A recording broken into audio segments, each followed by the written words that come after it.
അന്യഭാഷയിൽ നിന്നും മലയാളത്തിലെത്തിയ മറ്റൊരു നടിയാണ് മാധവി. മാധവി ജനിക്കുന്നത് ഹൈദരാബാദിലാണ്. വളരെ ചെറുപ്പത്തിലെ ഭരതനാട്യവും ഫോക്ക് ഡാൻസും അഭ്യസിച്ച മാധവി 1976 തൂർപ്പ് പദമാര എന്ന തെലുങ്ക് സിനിമയിലൂടെയാണ് തന്റെ സിനിമ അഭിനയ ജീവിതം ആരംഭിക്കുന്നത്. തുടർന്ന് നിരവധി തെലുങ്ക് സിനിമകളിൽ നായികയായ മാധവി ഏക് ദുജെ കേലിയെ എന്ന ഹിന്ദി സിനിമയിൽ, കമലഹാസന്റെ നായികയായും, തില്ലുമുള്ള എന്ന തമിഴ് സിനിമയിൽ, രജനീകാന്തിന്റെ നായികയായും, അഗ്നിപത് എന്ന ഹിന്ദി സിനിമയിൽ, അമിതാഭ് ബച്ചന്റെ നായികയായും അഭിനയിച്ചുകൊണ്ട് ഇന്ത്യൻ സിനിമയിലെ തിരക്കുള്ള നായികയായി മാറി മാധവി.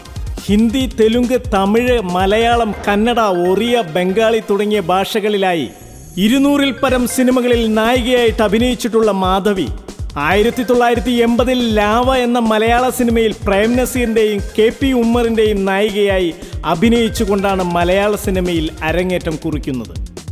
തുടർന്ന് നിരവധി മലയാള സിനിമകളിൽ മമ്മൂട്ടി, മോഹൻലാൽ, ഭരത് ഗോപി, പ്രേം നസീർ, ജയറാം, സുകുമാരൻ, സുരേഷ് ഗോപി, മുരളി, നെടുമുടി വേണു തുടങ്ങിയ താരങ്ങൾക്കൊപ്പം അവരുടെ നായികയായി അഭിനയിച്ചുകൊണ്ട് ഏകദേശം 42ഓളം മലയാള സിനിമകളിൽ അഭിനയിച്ച് മലയാളത്തിലെ നിറസാന്നിധ്യമായ മലയാളികളുടെ പ്രിയങ്കരിയായ മാധവിയുടെ എടുത്തു പറയാവുന്ന സിനിമകളാണ് ഓർമ്മയ്ക്കായി, നവംബറിന്റെ നഷ്ടം, ശോഭരാജ്, കുറുക്കന്റെ കല്യാണം, സിന്ദൂരസന്ധ്യയ്ക്ക് മൗനം, പ്രേം നസീറിനെ കാണാനില്ല, ചങ്ങാത്തം, മംഗളം നേരുന്നു, നൊമ്പരത്തിപ്പൂവ്, ഒരു വടക്കൻ വീരഗാഥ, ആകാശദൂത് തുടങ്ങിയ സിനിമകൾ.